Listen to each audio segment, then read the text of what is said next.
Greetings, my name is Steve Muhammad, and as you know, this is Knowledge for Life. The show comes on every Sunday at 2 o'clock, and it deals with news and information that affects the black community. Today, we have a very special author with us. Brother, if you could go ahead and introduce yourself. Thank you, Willie. Brother Elliot in Pleasant Bay. I'm the author of the biography of Noble Drew Ali, The Exhuming of a Nation. All right. And as you hear, we're about to get into an historical figure that not too many black people know about. And brother, I'll let you go ahead. Why is it that not too many blacks know about Noble Drew Ali? Well, this may sound a bit unusual, as but it's not as usual as the question is, I might add. Right. However, the reason why Noble Drew Ali is so little known about him is because he's put in the wrong category. Okay. If you're looking for fruits, then you shouldn't be in a tobacco field. Okay. Okay. So if you're looking for a nation of people, then you're not going to find them among black people. Noble Drew Ali represented a nation of people. Okay. And that's why they're so little known about black people, and we'll get into that momentarily, are not a nation of people. They are a nationless people. Okay? Sometimes known as Negro, colored, African American. This is all by design, by the way. Noble Drew Ali was none of these things. He was not even a Muslim. Okay? He was not an African American. He was not a colored. He was not a Shriner. He was not a Mason. And these are some of the categories that the people want to equate him with, and it's not there. Well, if he's not all of those things, who is Noble Drew Ali? All those things that they just spoke about were created by the Europeans here in North America, in the United States particularly. All right, Noble Drew Ali was not created here. He was a prophet of Allah. He was created by Allah, and he came with the truth about us. Okay, and there were many of his lessons that we adhere to today. There are many groups that follow some of the teachings of Noble Drew Ali, but they're totally unaware that he was the one who brought them. You know? Now, what was the mission of Noble Drew Ali?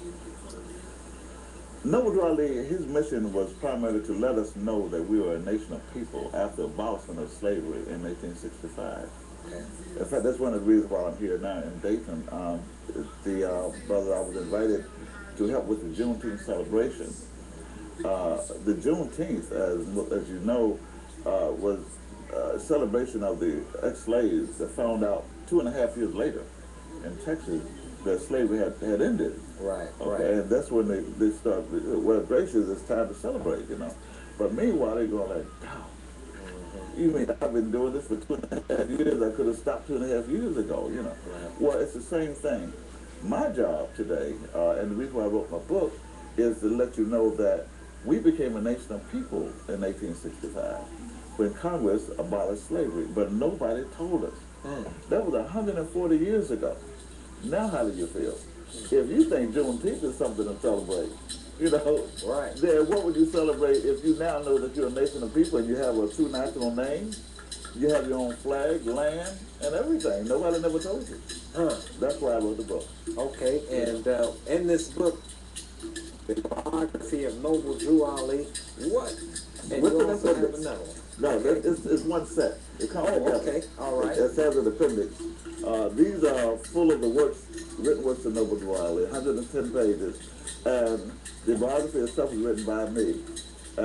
Whenever I speak about something Noble Drew Ali said, it's written in bold letters and it's for most people. It takes a whole lot longer to say what he said. He wrote the little book that spoke about in Revelation 10th chapter, the seventh angel. Okay. Yeah. One of the things that you were getting into a couple of days ago, you were sitting in a round table with some other brothers. Oh, yeah. As you were talking about the Willie Lynch syndrome, and you were talking about the division in the black community, what are some things that you can bring back out about the Willie Lynch syndrome? The Willie Lynch syndrome, or theory, if you will, was a notorious mind-setting phenomenon. And the reason why it became effective because it represents an idea of how to stop a god, how to conquer a god. Okay?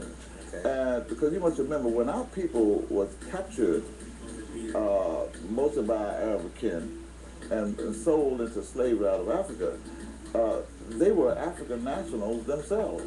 They were from countries that already existed. Okay, they were not Negroes, they were Ghanaians. They were not colored. They was from the Sudan. They was not, you see what I'm saying? Different countries, Morocco, et cetera, up and down the Ivory Coast, the Gold Coast, or whatever the case may be. They were Togo, different countries. They never brought in the black people out of Africa. Okay? Black people, blacks, if you will, colored, these are slave names. Right. Okay? Some people, normally, recently said, well, John Smith is a slave name. Let me get rid of John. Let me get rid of Smith. That's a slave. No. Mr. John Smith was a free man.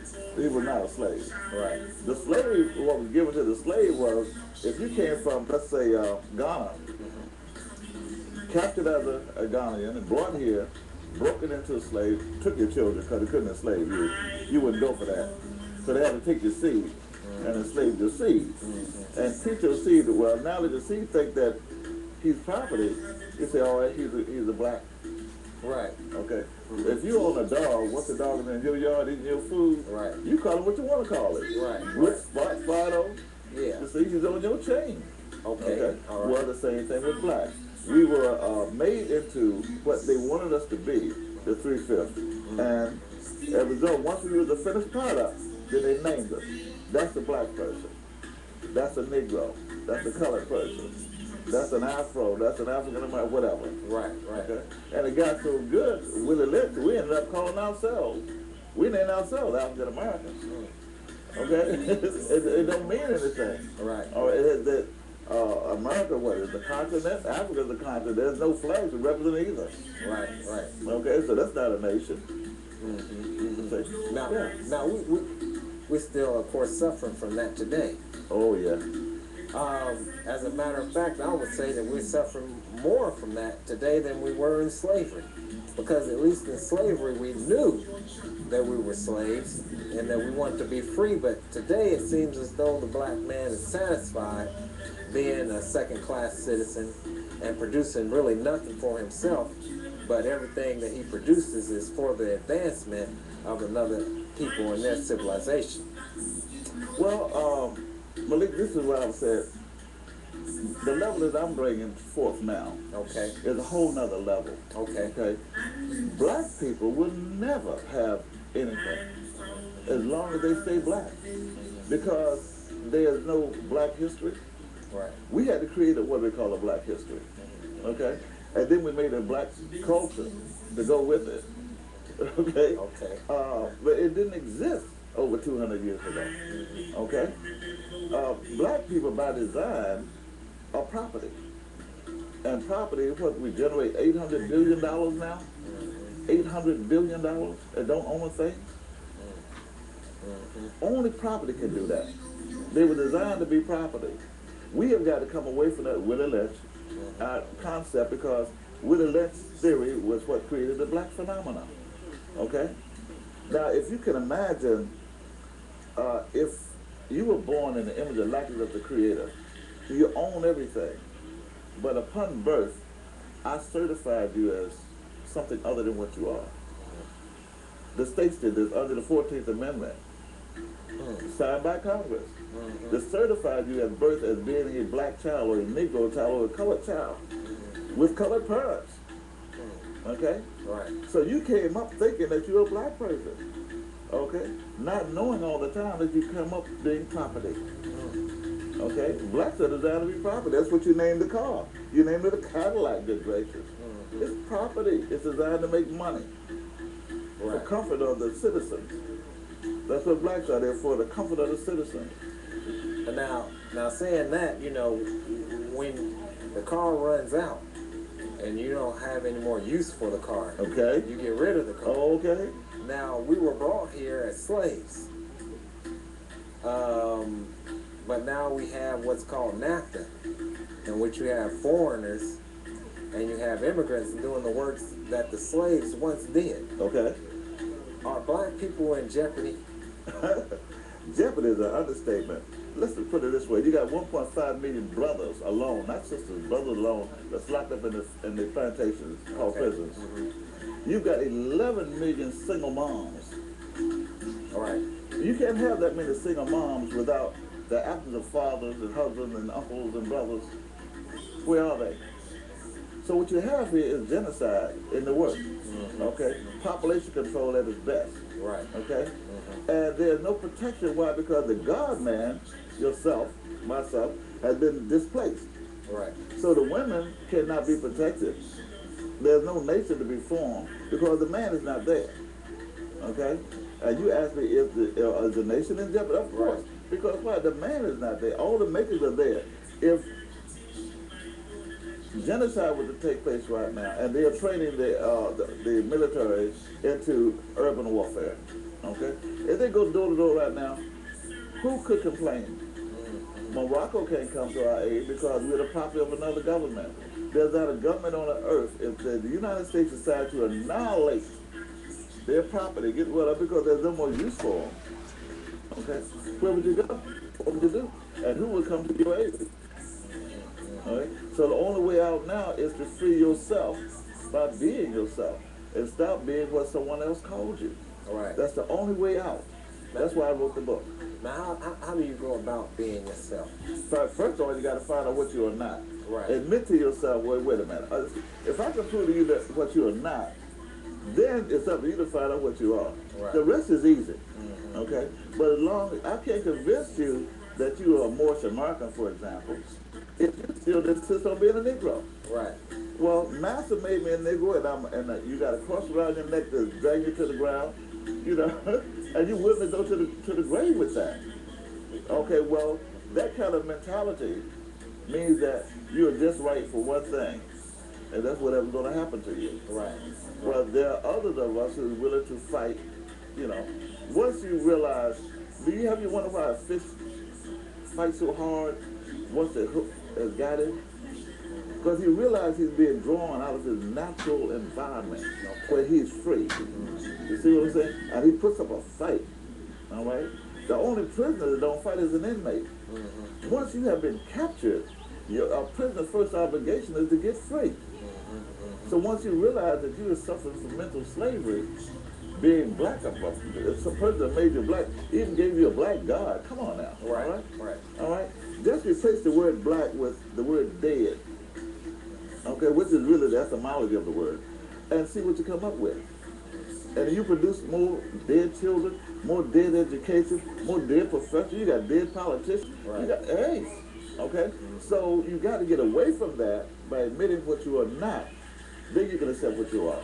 Right. And the rest is easy. That's why I wrote the book. Now, And a lot of people, they're trying to kill me. Look, a lot of people, they want this book out. right. Okay? Because I sent the Minister Farrakhan a copy about a year ago. And because I knew he was going to do the 10 Million Man March. Right. And I give honor to him because he later changed it to the 10 Million More March. And that's the way he spelled the word more is the same way we used to spell it, M-O-R-E. Okay. Right?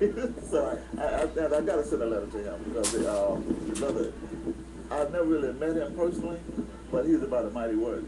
And I'm here to help him. Because otherwise, the way that it's going now, he'd be Bush's best friend. Right. And I know he won't like that. Oh, no. Definitely not. Yes, I definitely got, there's another brother that's very close to him, brother Suprem Muhammad. I sent him a copy of the book because he's related to knowledgeable of a friend of mine, James England Bay, the singer, the celebrity. Yeah, well, he's the one that introduced me to Suprem Muhammad, who later, but yeah, so I got to get those brothers. That's another story. Yeah, I'm sorry. That's fine. But you mentioned the Million More movement. Yes. What are your thoughts on the Million More movement and black leaders like Jesse Jackson, Minister Farrakhan, and others coming together? I have the highest respect for Minister Farrakhan. The reason why, because he has been gifted with a blessing from our forefathers to say he's able to see the prophecies in motion. He's able to see history in the science of what it is without overturning it. as far as his relating and pulling people together, that's what he's designed to do. That's what I do. We do it very well. My only thing about it is, if you're going to pull people together, then pull them together once and for all. Right. Okay? If you pull a bunch of Negroes together, they're going to be colored next week. Right. Right. You put a bunch of black people together, they're going to be African American next year. You put some African Americans, ain't no telling what they're going to be. Right. You know? So put them together once and for all as what their true identity is, their true free national status. It's going to take some education, I understand that, but hey, you know, that's what we're here for. Definitely, definitely. And like you said, I guess when we look at our community is lacking just about everything. But one of the things that our community is lacking in is unity, knowledge of self, and some unity. What do you think it's going to take to bring black people together? Because when we read in the Bible, when we read about Ezekiel was prophesying to the bones, but the bones still wasn't all the way together. And so God had to ask Ezekiel to call on the four winds to blow on the dry bones. Okay. And Minister Farrakhan said that the four winds represented war. Hard times. Is it hard times? Is it going to take a club upside the head to bring black people together, to make us realize that we are a family? Well, I have to agree with the minister on one part. It's going to take a club for a lot of us because we're hard-headed, okay? But that's by nature. We've been hard-headed since we've been human, okay? But we are God in our essence, okay? Now, the thing about it is that what I disagree with is this. Now, well, let me just give you the truth. There's only one thing that's going to make our people free, and that's truth. It's been stated that our people suffer due to a lack of knowledge. It's no longer exists. Knowledge is everywhere. Right. Okay, you can get knowledge abundantly, be it good or bad. You can get it. Our people now suffer due to a lack of truth. Our brother Jehoshua, Jesus, said it would take truth to make you free. So if you want to be free, okay, you've got to have the truth. It's just that simple. Give the black man the truth, and he won't be black. That's all. Okay? Because someone made him black to keep him down. Okay? Give a Negro the truth, he won't be a Negro that long. Okay. Okay? All right. So if it's just like, well, I'm just meeting you, and the minute I saw you, I saw a light. But it wasn't the light of a Negro that I saw the light of your forefathers in you. You're a striver. And the glow is all about you. Okay? And you have, I don't know how far you've come, but you had to do some battle to get where you are. Oh, definitely. And the glow shows. Now, not getting off the subject, I want to get some more into this man, Noble Drew Ali. Okay. Now, did Noble Drew Ali ever meet Marcus Garvey? I know they were around the same time. Oh, yeah. In fact, I've got a picture in my book of Noble Drew Ali and Marcus Garvey together. In fact, it's probably the only one in existence. In fact, there it is right there. Here. Okay. Okay. Okay. And I'll have to put this up on the screen. Okay. This is kind of a famous picture, too. I know. You know. But how many people know that's Noble Drew Ali? Right, right. Okay. Noble Drew Ali was the one that went and helped him get out of the federal penitentiary down in Atlanta. Okay. Okay, and have him exported. Now, have you ever heard of, you might say that Marcus Garvey was a black man. He was not a black man. Okay? And to prove it to you, how many black men have you ever known the United States to export? Deport them out, get out of here. Right, right. Huh? Right. Only Marcus Garvey, well, there's been a few others, but all of them were foreign, or should I say, they were nationals of other governments. Right. Okay? It was under the jurisdiction of other governments. Okay? So the same thing with Marcus. Marcus was not an American, a United States citizen. Right. Okay? He was born in Jamaica. Right. Okay, so they had to let him go. They couldn't keep him here. Okay? So that's what Noble Drew Ali told us. Let the man go. Right. You know, according to the 14th Amendment, you should never lock them up in the first place. Okay. Okay? The word, speaking of 14th Amendment, that's what Noble Drew Ali taught us, was that the 14th Amendment actually is a contract that shows how the United States actually re-established slavery, and it's a deed of ownership signed by Congress over our people. Congress actually owns you as property. Okay. Look up the word person in any law dictionary, like Black's Law or Valentine or something. Look up the word person as used in the 14th Amendment. Guess what it means?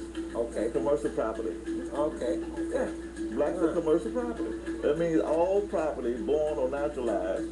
Can you imagine property being born? Right. Hey. Yeah. Does that sound like slavery to you?